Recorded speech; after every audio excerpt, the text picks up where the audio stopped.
You're watching Mc&T Sports Report on CHCO-TV. And now, here's two guys whose upcoming Halloween costumes were banned in Newfoundland and Labrador, Evan and Joe. I'm Joe Ticotsky down in New Haven, Connecticut. And I'm Evan McFarlane here in St. Andrews, New Brunswick. And man, I need a wicked background like that. That is the season that is here now. Nice fall motif there.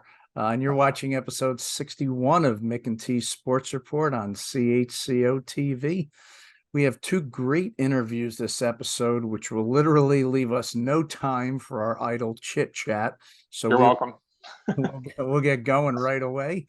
When we come back, we'll be interviewing probably the most unique guest we've ever had in the 5 years of our show. And if that's not the ultimate tease, I don't know what is. You're watching Mc&T Sports Report on CHCO-TV in St. Andrews.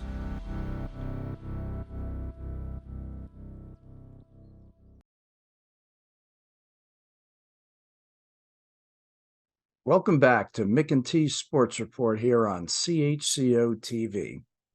Our first guest is originally from London, Ontario, the son of Greek immigrants, and he's considered sports royalty, but not as a player and not as a coach. He got his start back in 1974 and has made over 7,000 game appearances throughout his career. If you've watched sports on TV in the past 6 decades, odds are you've seen this man at some point. I feel like this is turning into an episode of the old TV show, What's My Line? So without further ado, let's welcome in our very special guest. It's Ted Giannoulas, known professionally as the San Diego Chicken. Ted, welcome to the show. All right, wait a second.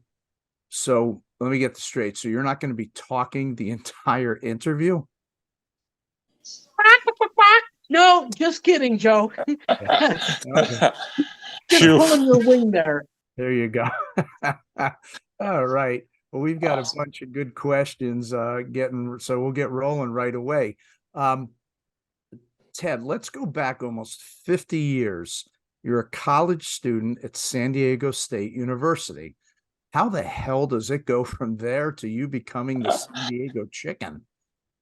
Well, believe it or not, it was all happenstance, just the luck of the draw.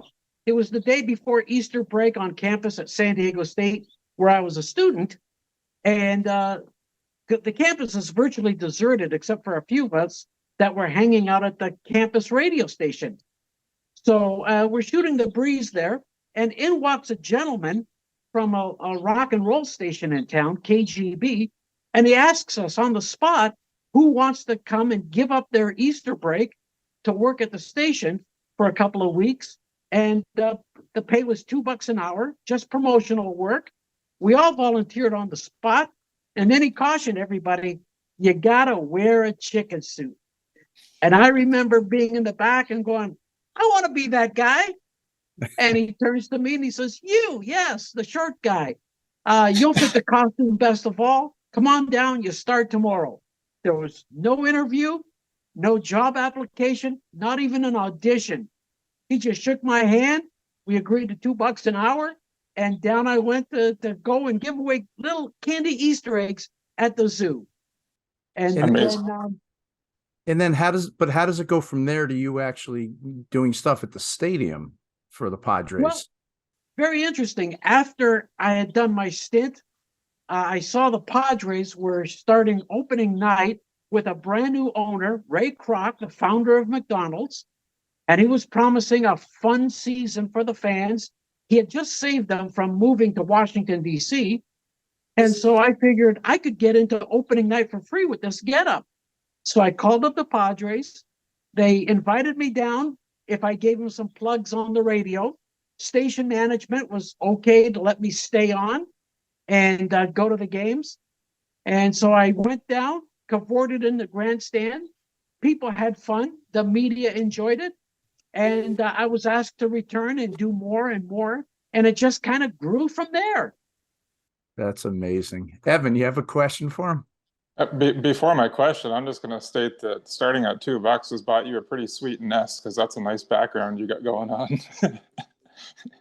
But truth be known, Evan, I would have paid the radio station $2 an hour to work there.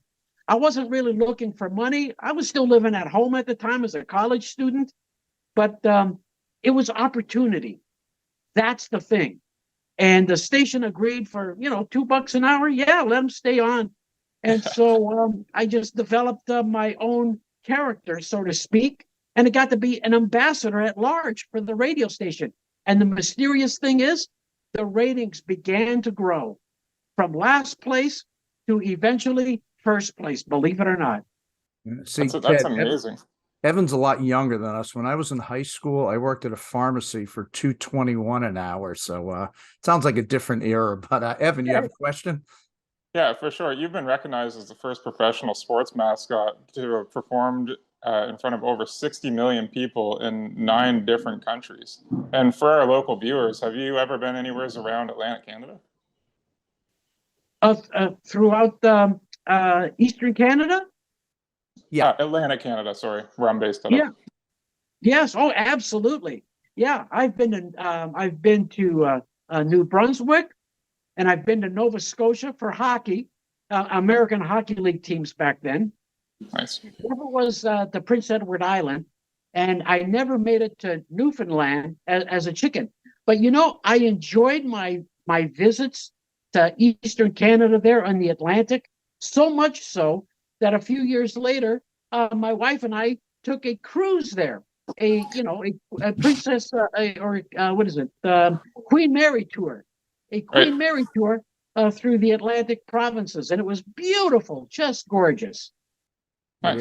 Nice area.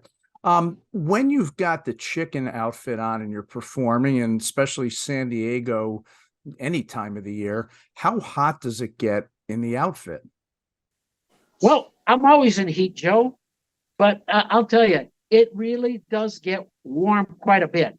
I've got to say, it gets maybe 30 to 40 degrees warmer than the atmosphere I might be working in.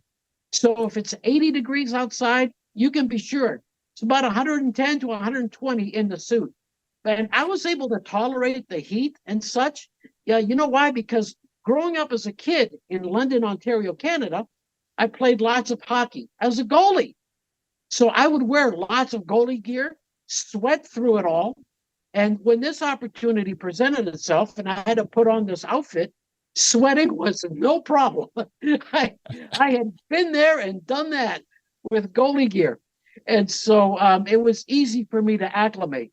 But it gets warm in here. But there's no fan. There's no cooling packs, nothing. It's a very low-tech outfit. Okay. Now, how many of the outfits have you gone through in your career? Well, I estimate it might be in the 50s now, but that's what I used to think. But as I go back and recollect, I would say it's probably closer to about 30 or so. One of which right now is stuffed and mounted at the Hall of Fame in Cooperstown. Amazing.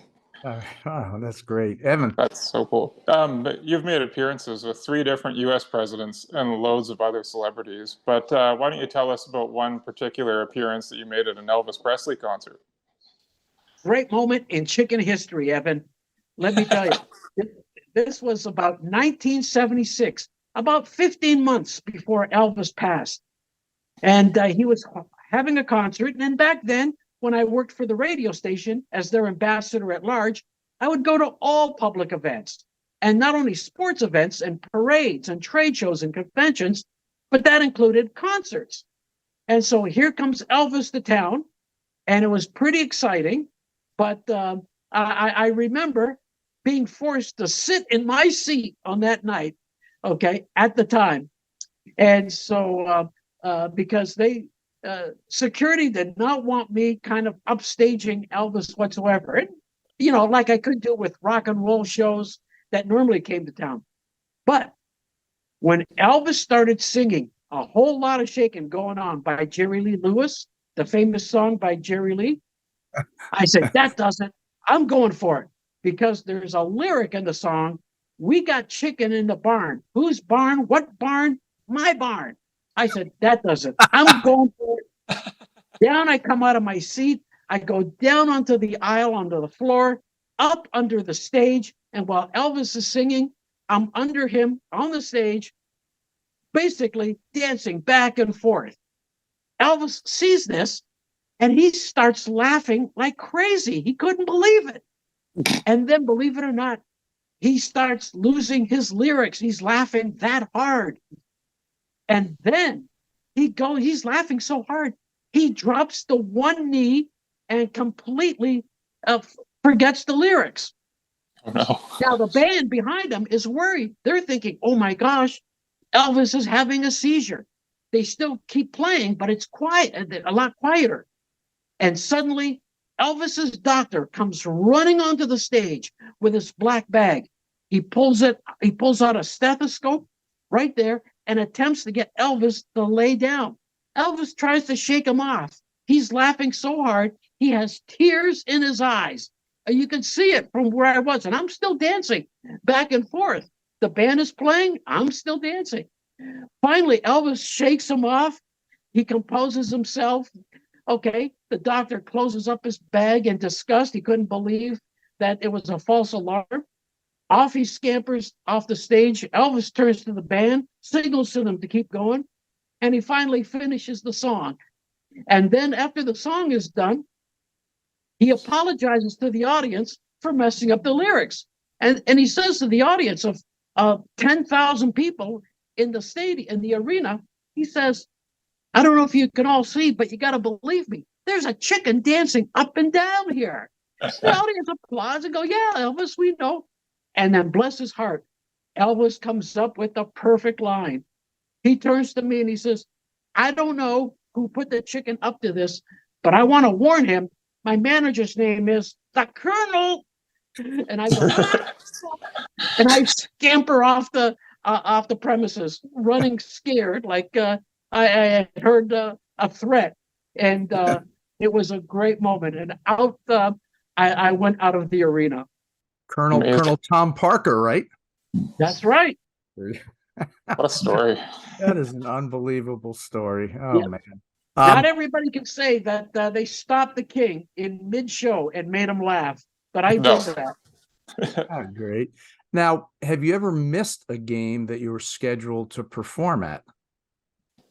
No, believe it or not, guys, I've done more than 7,000 sports events alone in my entire career. I've never missed a single game due to injury or illness.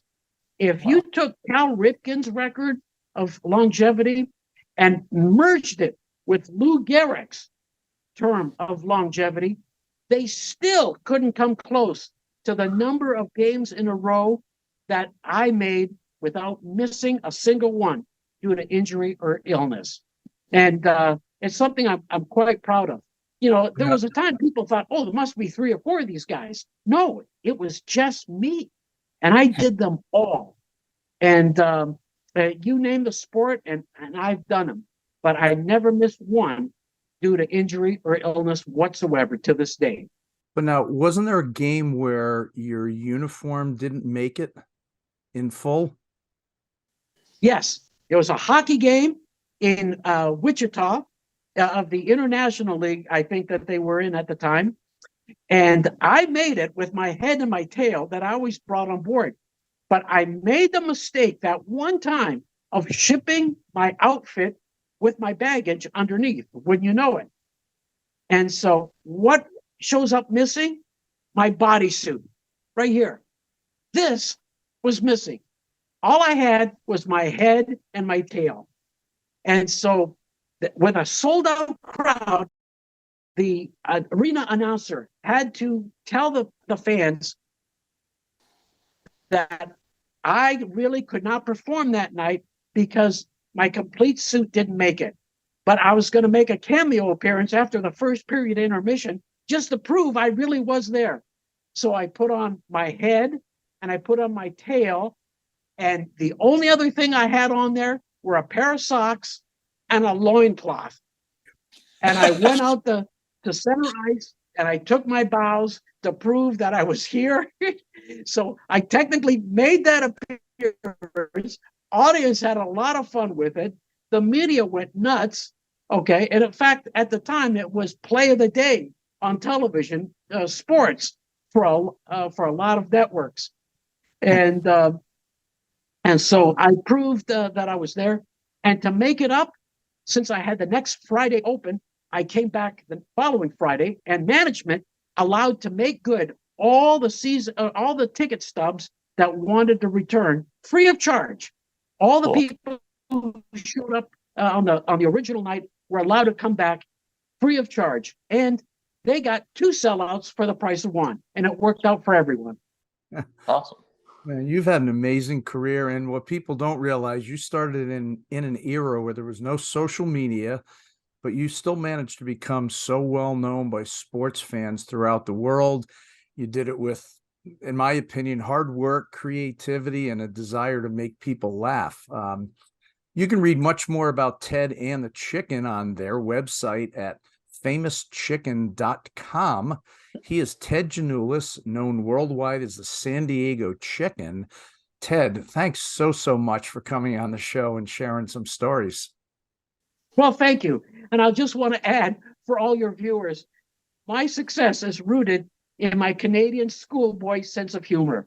I was born and raised in London, Ontario, and all I did was call on my humorous days from school, when I went to elementary school and high school in Canada, and I basically made it into my persona as the San Diego Chicken, and it worked.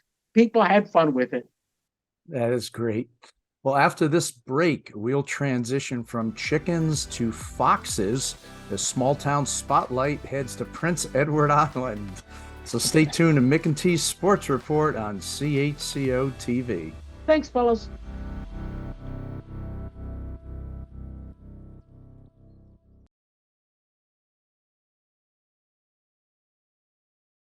Welcome back to Mc&T's Sports Report on CHCO-TV. Small Town Spotlight has been on an extended summer vacation, but we're back with our 48th edition of the segment as we head to Prince Edward Island. Summerside is the second largest city in PEI with a population of 16,001. It's located just under 4 hours from the CHCO studios and 50 minutes northwest of PEI's capital city of Charlottetown. At one point, Summerside was home to the largest concentration of silver fox farms in the world. And we'll chat about this and much more as we welcome in Howard Chappelle, Archives Assistant at the MacNaught History Center and Archives, part of Culture Summerside. Howard, welcome to the show. Hi, how are you? Good. Well, you've been at your job almost 2 years. Did you grow up in Summerside? I grew up actually in a little piece of perfection called North Granville, directly between Charlottetown and Summerside. Our school was in Kensington, so we hung out in Summerside quite a bit. So it's kind of an all over. It's a small island, so you're everywhere. Okay. What are the main responsibilities of your job? My job, primarily it's archivist, archives assistant. I do mostly archiving of all the material that comes in, mainly and more specifically, I've been doing digitizing. So it's anything that's recorded, cassettes, records, VHS, a lot of the pictures, images, and film. We've just been digitizing, storing it online so that it'll eventually go on to the World Wide Web. So the days of the microfiche are sort of getting... Oh, we still have that too, but it's slowly but surely. Yeah, okay. Now, under the umbrella of Culture Summerside, which it's called, what museums make up that? Well, we have, for museums, we have the Wanda Wyatt House, which is the full-size house. It's an entire museum in itself. Each room is done in a different era.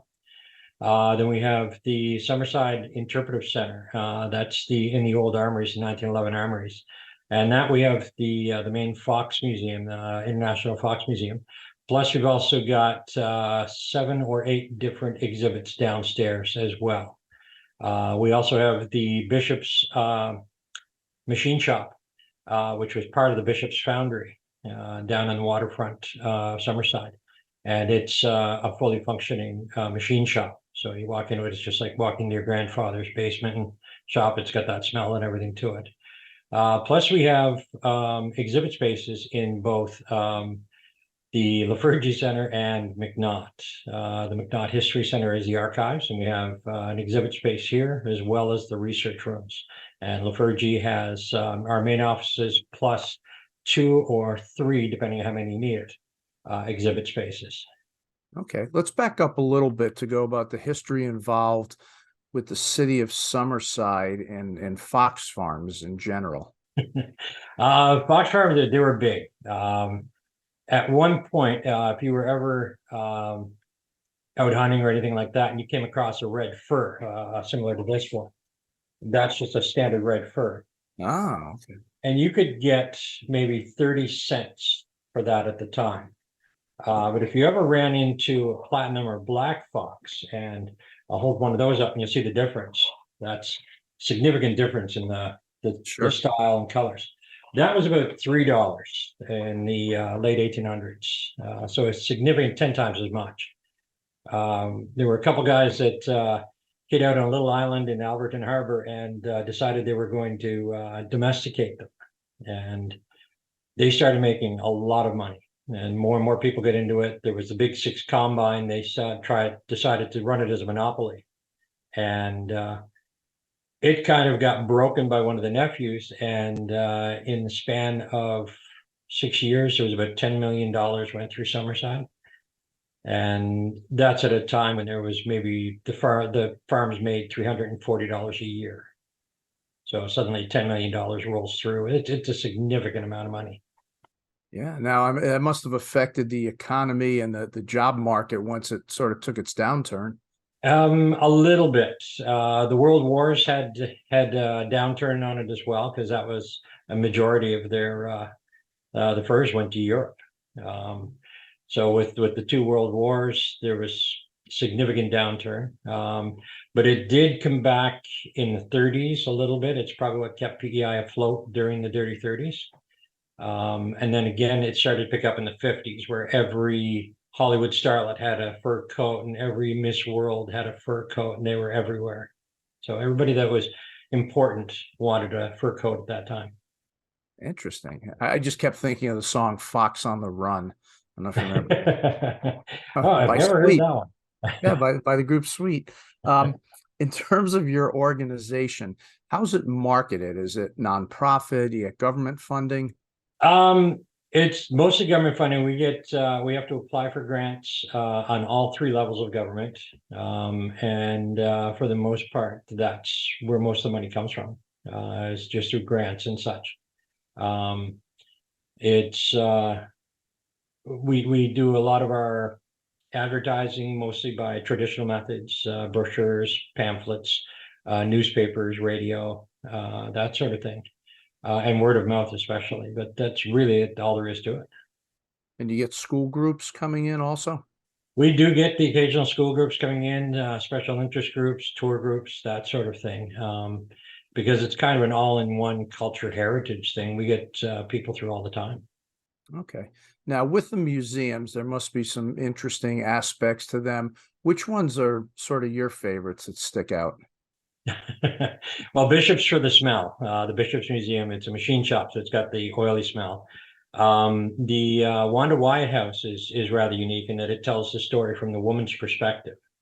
There's very few museums that actually go that far. One's the Emily Carr, and the other one is I can't remember the name of it now. I do apologize. Well, Pauline Johnson is the other one. Okay. And those are the other 2. There's very few that actually do it from the perspective of the woman. Most of them are usually done by the family or the man or that sort of thing. The Wanda Wyatt is also unique in that when they gave us the building, we got the entire collection with the building. And it's rare to get them both together like that. The other favorite one would be the Armories, and that's the Summerside Interpretive Center. It's built in the old 1911 armories, and when we recovered it, we kept as much of the original wood and everything. So it's just gorgeous inside with all the exhibits.